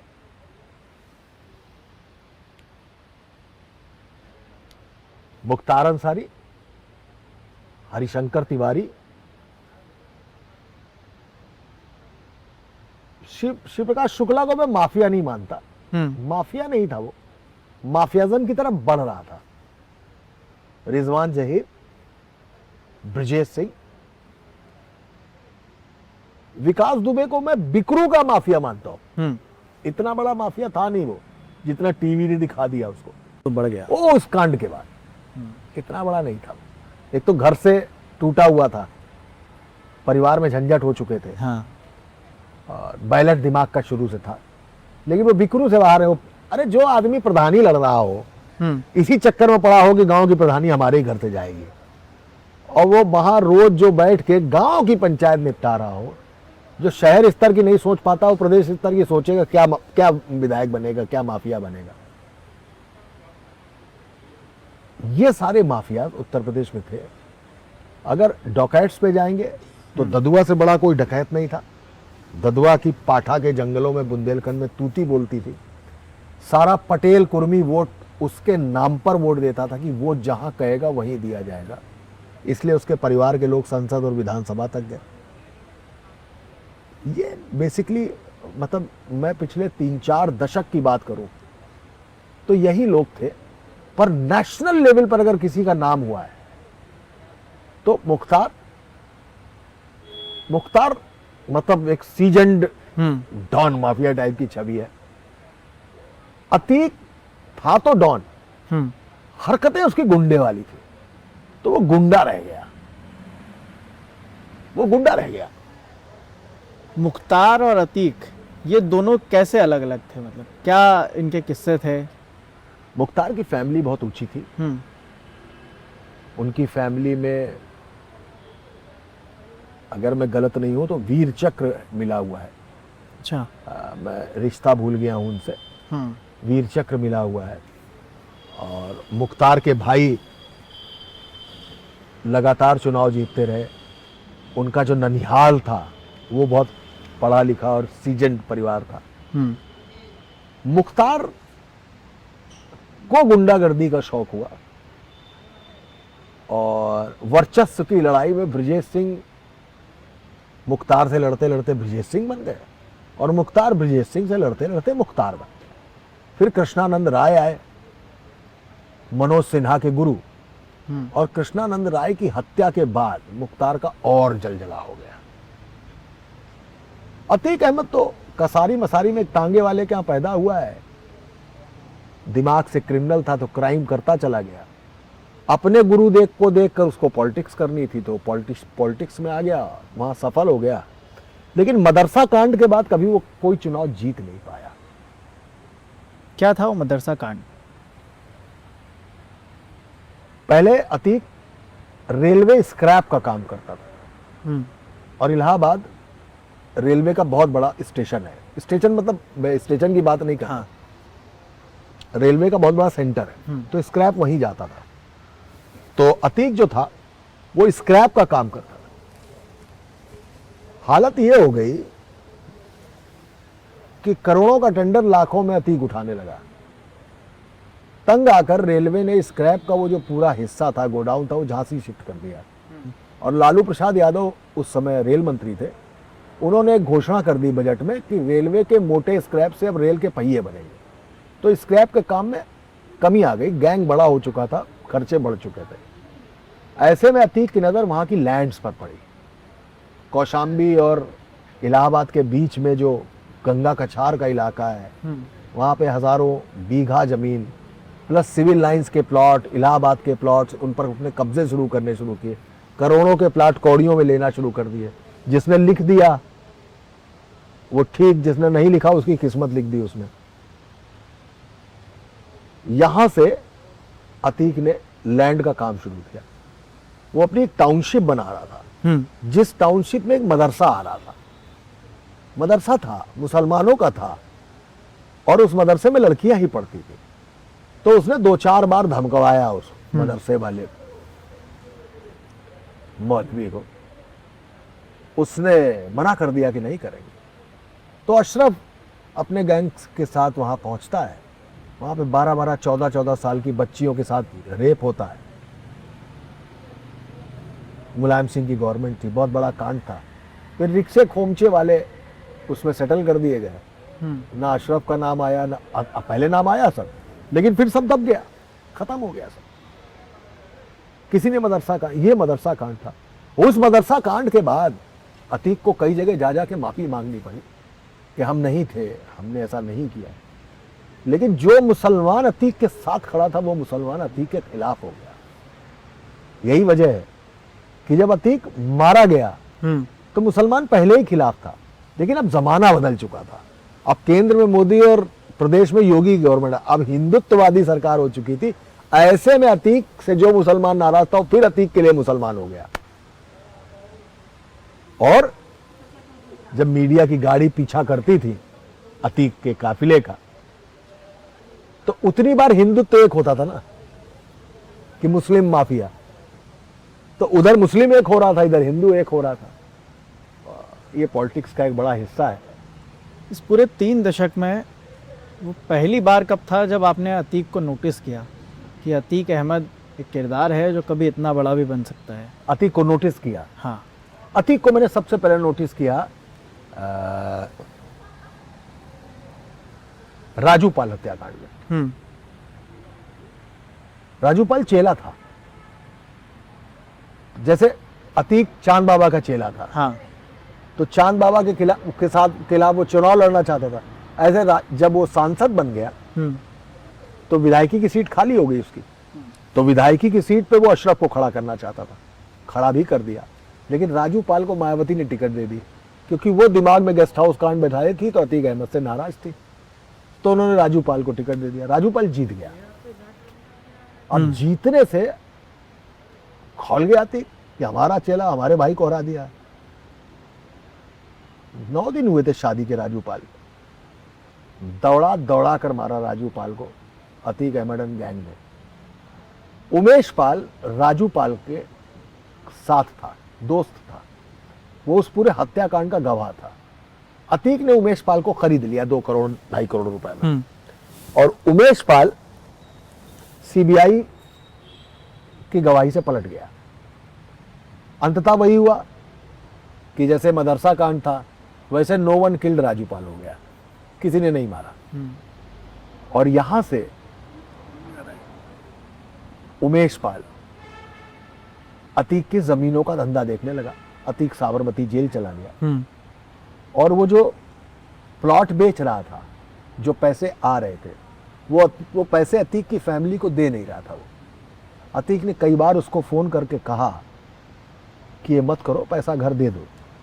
तो एक बिल्डर के यहाँ शादी थी, तो उमेश पाल ने वादा किया था कि शादी में भाभी को दे देंगे। भाभी का मतलब शाइस्ता, उसको दे देंगे पैसा। उस शादी में और गाली गलौज हो गई, और उमेश पाल ने बड़ी गाली गलौज की अतीक के लिए। वहां से यह मामला बिगड़ा। अतीक अशरफ बरेली जेल में था, प्लानिंग हुई, शाइस्ता ने प्लानिंग को ऑपरेट किया। और यह था कि अगर उमेश पाल जैसे, मतलब अतीक के लिहाज से देखे तो उमेश पाल जैसे लौंडे अगर टीप मार के निकल जाएंगे तो अतीक तो खत्म हो गया। उसने कहा दिखाओ साला दुनिया को कि गब्बर इज बैक। उसने चाहता तो 2 मोटरसाइकिल वाले जाते और उमेश पाल को मार देते। उसने ग्रेंजर क्रिएट किया, 5-5, 7-7 शूटर, फिर गुड्डू बमबाज, वो अलग से झोले से निकाल के बम फेंक रहा था। कोई मतलब नहीं था, लेकिन ग्रेंजर क्रिएट कर रहा था कि हमने योगी आदित्यनाथ तुम्हारे लॉ एंड ऑर्डर की ऐसी तैसी, ऐसे मारेंगे उमेश पाल को। ऐसे उमेश पाल की हत्या हुई। फिर योगी आदित्यनाथ ने सदन में कहा कि मिट्टी में मिला देंगे माफिया को। गुड्डू बमबाज इस पूरी कहानी में अभी भी गायब है, कहाँ है?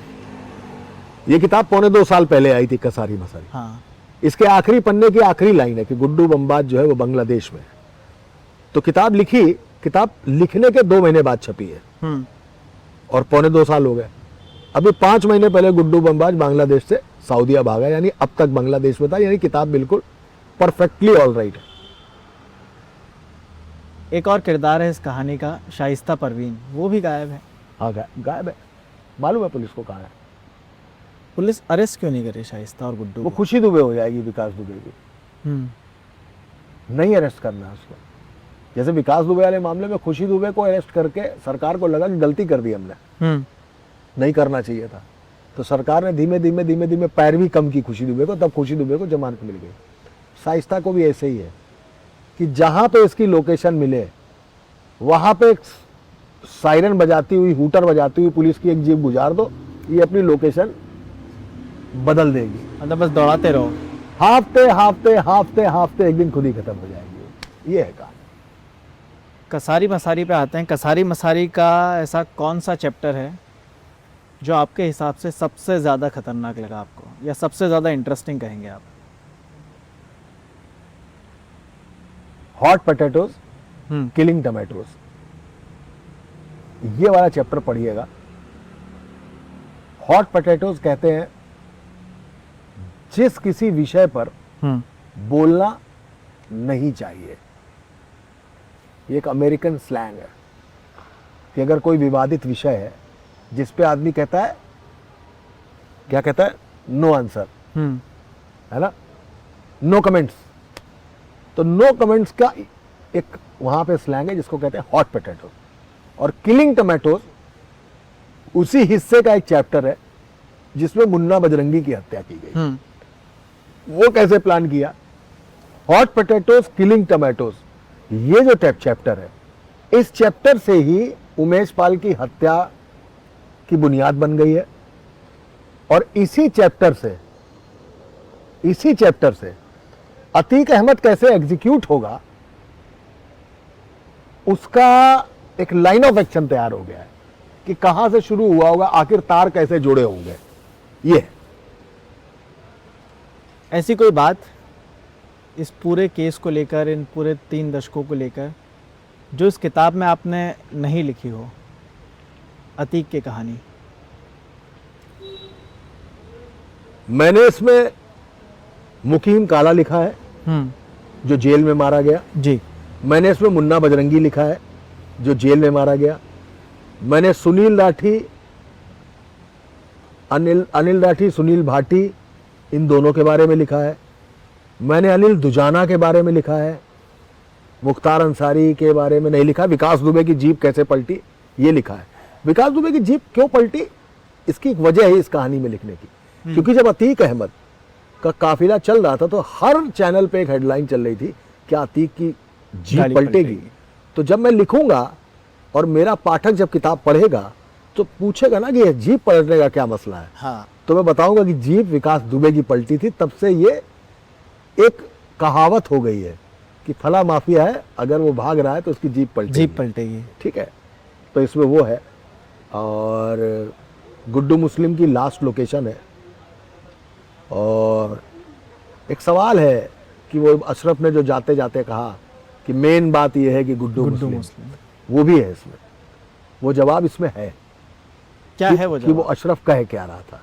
अब किताब भी पढ़ने देंगे कि सब पूछ ही लेंगे। थोड़ी सी हिंट के ऑडियंस को थोड़ा सा इंटरेस्ट आए कि क्या कहानी है। एक्चुअली क्या है कि अतीक ने एक प्लान बनाया, हाँ, कुछ वकीलों के साथ जी, थाने में, कि उमेश पाल की पूरी हत्या गुड्डू मुस्लिम पे डाल देते हैं। 2019 या फिर उसके बाद की बात है ये? ना, मरने से पहले की बात। 23 की बात यानी कि? मरने से पहले, हाँ। 23 में, 24 में मरा ना, 23 में, 23 में, 23 में कि गुड्डू मुस्लिम पे डाल देते हैं। 3-4 वकील भी जेल में हैं, वो जो कॉन्स्पिरेसी कर रहे थे। ये बात गुड्डू मुस्लिम को पता लग गई। अब पता कैसे लग गई, ये किताब पढ़ने दीजिएगा, पता लग गई। तो गुड्डू मुस्लिम ने काम किया, सारी लोकेशन रिवील कर दी, एक के बाद अतीक का बेटा तक मार दिया गया। और गुड्डू मुस्लिम होते हुए भी सब मिल गए, गुड्डू मुस्लिम नहीं मिला क्योंकि उसको जाने का रास्ता दे दिया गया। और यही बात अशरफ आखिरी में कहना चाहता था कि मेन बात यह है कि गुड्डू मुस्लिम ने ही उमेश पाल का मर्डर प्लान किया था। वो 3 शूटर भी बड़े रहस्यमयी तरीके से आए, एकदम प्रकट हुए। वो कहाँ है आजकल, क्या हाल है उनके? जेल में है, जेल में है। क्या लग रहा है कब तक केस चलेगा, खिंचेगा? अब जब तक उस मसले की पूरी जांच चल रही, क्योंकि उन्होंने वही कह दिया कि हमें बड़ा डॉन बनना था इसलिए हमने एक डॉन को मार दिया। ऐसे अतीक को भी बड़ा डॉन बनना था इसलिए छोटे रंगबाज को मार दिया था। तो फिलहाल तो इसी पर जांच चल रही है। अभी पेशी ऐसी छोटी मोटी होती रहती है। अभी उस केस का मसला तो ख़त्म नहीं हुआ है, तीनों जेल में है। और जब मुकीम काला, मुन्ना बजरंगी ये जेल में मारे जा सकते हैं तो डर लगता है कि कहीं कोई किसी दिन इनको मार ना दे बीच की कड़ी ख़त्म करने के लिए। क्या कि कौन थे वो लोग। और कभी कभी लगता है संजीव जीवा जैसा लोग जो अदालत में मार दिए गए, कहीं इनके साथ कोई घटना ना हो जाए, क्योंकि हो चुकी है। अतीक के साथ भी तो हुई ही। बिल्कुल, वो भी तो न्यायिक हिरासत में था ना, जुडिशियल कस्टडी में मारा गया है वो। तो लगता है कि ऐसा ना हो जाए, और लगता है किसी दिन कस्टडी से ही भाग ना जाए। तीनों ही बातें लगती है, लेकिन वक्त बदलने दीजिए, अभी लंबा वक्त है। 15 अप्रैल जिस दिन अतीक का मर्डर हुआ लाइव कैमरों पे, आपके एक्सपीरियंस के हिसाब से आपको क्या लगता है कि कैसा उस वक्त सीएम हाउस में माहौल रहा होगा? बेहद गर्मा गर्म, बेहद गर्म माहौल था। तत्काल जांच बैठा ली गई। तत्काल लापरवाह, जिन पुलिसकर्मियों की लापरवाही पाई गई थी उनको तत्काल सस्पेंड किया गया। बाकी एक माफिया खत्म हो चुका था। कहीं ना कहीं लोगों में खुशी भी थी उसको लेके। हाँ, थी। ये सब एकदम से हुआ या फिर इसकी प्लानिंग पहले से की प्लानिंग जा थी। रही होगी? कैसे प्लानिंग की गई होगी इसकी प्लानिंग इतने थी। दिनों में? पूरी प्लानिंग के साथ मारा गया। ऐसे कोई 3 लड़के थोड़े ना थे जिनको मीडिया का भेद भी बदलना आता हो, जिनके पास जिगैना पिस्टल भी हो। ऐसा कैसे? जिनको चलाना भी आता हो। रुपए थे नहीं पास में, ना 9.5 लाख रुपए की पिस्टल खरीदेंगे वो, और जिगैना ऐसे चला लेंगे। हम आपको अभी एक पिस्टल दे दें सादी वाली जो बिल्कुल छोटी होती, चला लेंगे ना? आप चला पाएंगे ना हम चला पाएंगे। वो जिगैना चला रहे हैं, ऑटोमेटिक है। यहाँ एक घोड़ा दबाने में पूरी दम निकल जाती है, तब एक गोली चलती है। वहाँ जिगैना का घोड़ा दबा देने में कई गोली एक साथ निकलती है। यानी कि पूरी ट्रेनिंग हुई। 100% ट्रेनिंग हुई। पुलिस उनको हाथ नहीं लगा रही थी, होल्स्टर में हाथ नहीं डाल रही थी, आराम से सरेंडर किया उन्होंने। कुछ तो होगा, कोई तो इन्वॉल्वमेंट है ना, कहीं ना कहीं तो कुछ है ना। क्यों आखिर अतीक के मरने से 3 दिन पहले सेंट्रल एजेंसीज का अतीक के ऑफिसर्स और बिल्डर्स जो उसके साथी थे, इनके यहाँ छापा पड़ा? क्यों सारी CD, pen drives, computers, hard disk कहाँ चली गई? कहाँ है वो सब? तो कुछ तो है, कुछ तो मसला है ना। खुलेगा, खुलेगा। लेट्स द टाइम कम, समय आने दीजिए, बड़े बड़े केस खुलते हैं। क्योंकि हत्या हुई है, एनकाउंटर नहीं है, हत्या हुई, वो भी जुडिशियल कस्टडी में हत्या हुई। It's a big crime, it's a big crime. आंखों के सामने हुई है, कैमरों पर रिकॉर्ड नहीं है, थ्रू वो भी लाइव है। इतनी जल्दी कुछ होगा नहीं। मौके और बयार की बात है, कब बयार बदलेगी तब कुछ होगा तो होगा, ऐसा है। आखिरी 2 छोटे छोटे सवाल और करूंगा मैं आपसे। इस पूरे 3 दशक में जितना आपका एक्सपीरियंस रहा, आपको पहला असाइनमेंट आपका याद है कि क्या आपने रिपोर्टिंग की थी उस दौरान? रात का करीब 2:30 बजा था जी। हम दैनिक जागरण में थे। मेरे 4-5 सीनियर थे। चूंकि मैं गाना गाता हूं, मैं सारे गामा तक जा चुका हूं, जीत चुका हूं, नेशनल जीत चुका हूं, वो अलग कहानी है। तो हमारे एडिटोरियल में एक बाल्टी रखी होती थी। हमारे यहाँ राजेंद्र और रामशरण 2 वो थे, पियून थे, तो वो पानी पिलाते थे। तो बाल्टी रात तक खाली हो जाती। 2 बजे अखबार लास्ट एडिशन जाता है। तो एक सीनियर थे, वो बाल्टी बजा रहे थे और मैं गाना गा रहा था।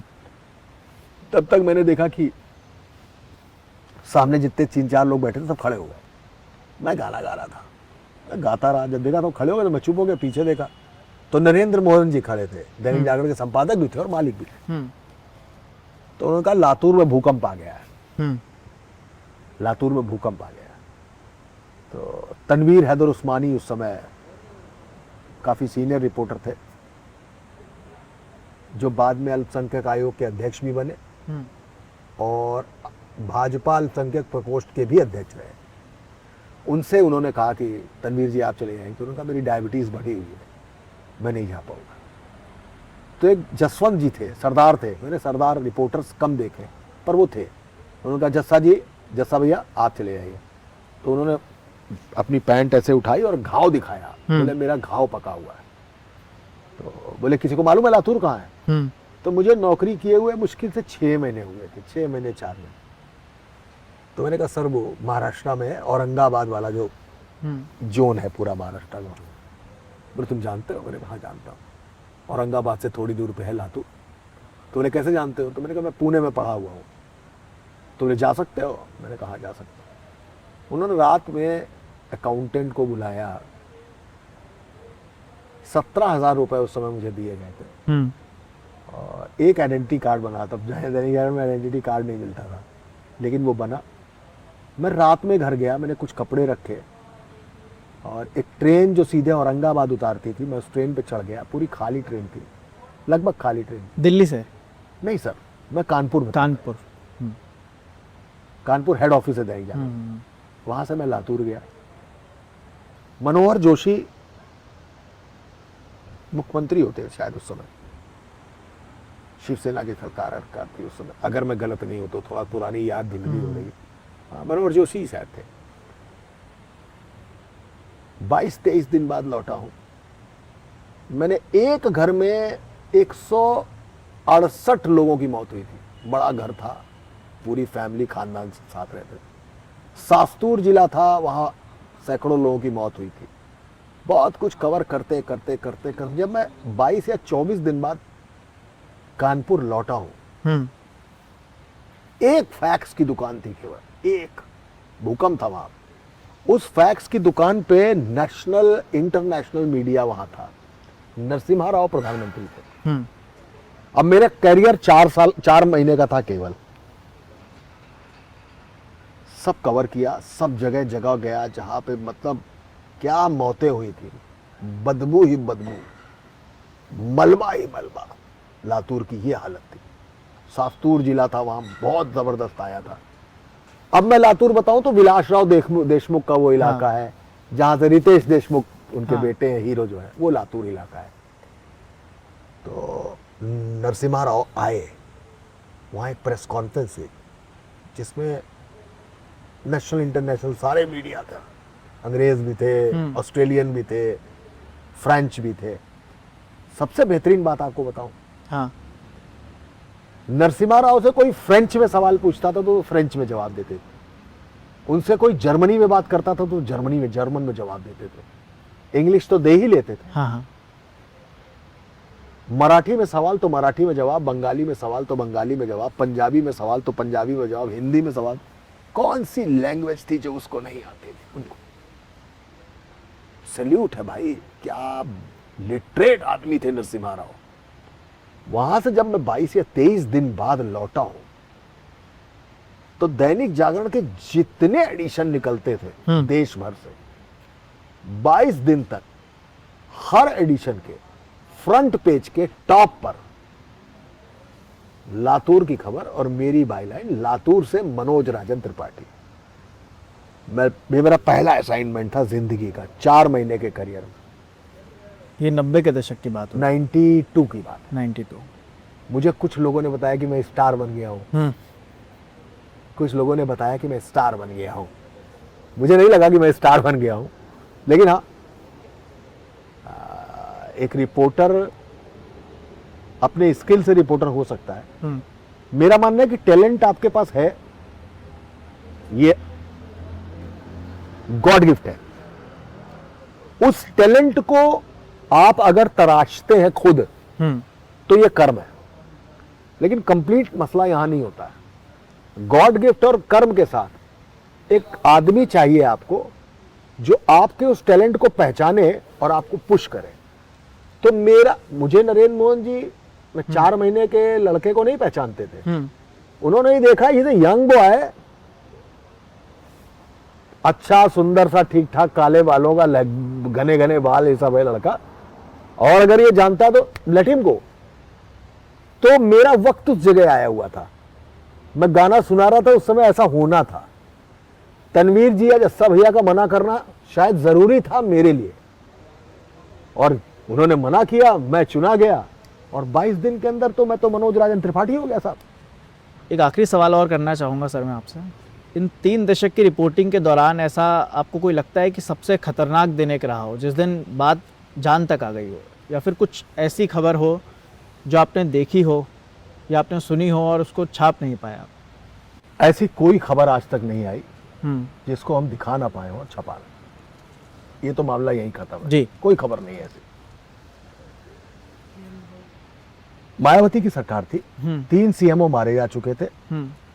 इस कहानी की शुरुआत हुई थी कि 2-3 बच्चे मर गए थे डिप्थीरिया से, उसका इंजेक्शन से। उसका सिरा पकड़ते पकड़ते जब हम आगे बढ़ रहे थे तो 10,000 करोड़ का स्कैम मेरे सामने आया। उसके कागज, उसकी किस तरीके से स्कैम हो रहा था। 2 सीएमओ की हत्या कर दी गई, एक डिप्टी सीएमओ जेल में मार दिया गया, कूचर कर दिया गया। बहुत आगे थे उस समय, बहुत आगे, कोई मीडिया उसको पीछा नहीं कर पा रहा था। तब आईबी से मुझे एक इनपुट मिला कि नेपाल में परवेज टांडा है, आईएसआई का एजेंट था जो फेक करेंसी का काम करता था आईएसआई के लिए नेपाल में, उसको मेरी सुपारी दी गई और वो पूरा फोन इंटरसेप्ट हुआ होगा तो उससे पता लगा होगा। तो मेरी रेकी हो रही थी और मुझे ट्रक से कुचल के मारना था। तो आईबी ने मुझे ये इनपुट दिया और बताया कि ऐसा ऐसा है। फिर मेरे बॉसेस को खबर पता लगी, आशुतोष जी हमारे बॉस थे, एडिटर थे हमारे, राजदीप सरदेसाई थे, एडिटर इन चीफ थे। तो आशुतोष जी ने मुझसे कहा कि तुम यार दिल्ली आ जाओ कुछ दिन के लिए खामखा में। तो मैंने कहा सर दिल्ली नहीं आना, रहना यही है, आप मुझ पर छोड़ दीजिए। मैं वहीं रहा। ये सबसे खतरनाक मोमेंट था जिंदगी का। 8वां या 9वां दिन था, एक ऑपरेशन में परवेज टांडा ही मार दिया गया नेपाल में, और कहानी खत्म हो गई। वो 7-8 दिन जो थे उस दौरान मैं अलर्ट बहुत रहता था, क्योंकि वही रात में 2 बजे 3 बजे घर आने की आदत थी। अगर कोई मोटरसाइकिल या कार या ट्रक पीछे काफी देर से लगा हुआ है तो ड्राइवर से गाड़ी धीमी करवाते थे या कुछ करते थे, अलर्ट रहते थे। एक सनसनी, एक खतरा तो हल्का सा लगता था, लेकिन टाइमिंग नहीं बदली अपनी, निकलना बैठना बंद नहीं किया, रिपोर्टिंग बंद नहीं की। और एनआरएचएम जो स्कैम मैंने उजागर किया था, जिसका पर्दाफाश मैंने किया था, जिसकी वजह से मायावती की सरकार चली गई, उसकी खबर नहीं रोकी, खबर बराबर गई। ये मेरे बॉसेस का भी हाथ है इसमें। और दहाड़ने वाले लोग हैं और उन्होंने दहाड़ने वाले ही रिपोर्टर बना रखे थे। तो वो तो कहते नहीं गंगा ऊपर से नीचे आती है, तो जैसी गंगा क्रांति की ऊपर से नीचे आ रही थी तो रिपोर्टर भी क्रांतिकारी थे, डरे रहे। वो सबसे खतरनाक मोमेंट। इस पूरी कहानी को सुनने के बाद मुझे ये पूरी एक शानदार सी एक स्क्रिप्ट लग रही है कि इस पर एक पूरी पिक्चर बनाई जा सके। आपने कभी सोचा कसारी मसारी पे एक मूवी बननी चाहिए जैसे धुरंधर बनी है? बात चल रही है, एक बहुत बड़े हाउस से मसला है, लेकिन एक होता है नॉन डिस्क्लोजर, हाँ, तो वो है। अभी मैं इस बारे में बता नहीं सकता, मगर जल्द ही उम्मीद है कि आपकी दुआ है, भगवान का आशीर्वाद है, कुछ ना कुछ अच्छा होगा। नाम कसारी मसारी होगा या फिर और? अब ये तो क्रिएटिव लोग तय करेंगे क्या होगा। हाँ, मुझसे पूछेंगे तो मैं यही कहूंगा कि इसका नाम कसारी मसारी ही होगा। पर कसारी मसारी ही क्यों? एक्चुअली कसारी मसारी इलाहाबाद का एक जंगल है, हाँ, जहाँ बबूल का जंगल है। तो 70s में ये बहुत बड़ा जंगल था जी। धीमे धीमे जंगल कटते गए, रिहाइश होती गई, चकिया किया इलाका बन गया। कसारी मसारी नाम का वो जंगल जो है वो अभी थोड़ा सा बचा हुआ है, उसमें कसारी मसारी कब्रिस्तान है। तो अतीक अहमद कसारी मसारी में ही पैदा हुआ था, और कसारी मसारी में ही दफन कर दिया गया उसी कब्रिस्तान में। इसलिए इस किताब का काम कसारी मसारी है कि जहां पैदा हुए वहीं मर के चले गए, इसलिए कसारी मसारी नाम है। चलिए सर, बहुत बहुत शुक्रिया इतने सारे इंसाइट्स देने के लिए। आपका भी बहुत बहुत धन्यवाद इतने अच्छे सवाल पूछने के लिए। बहुत शुक्रिया सर।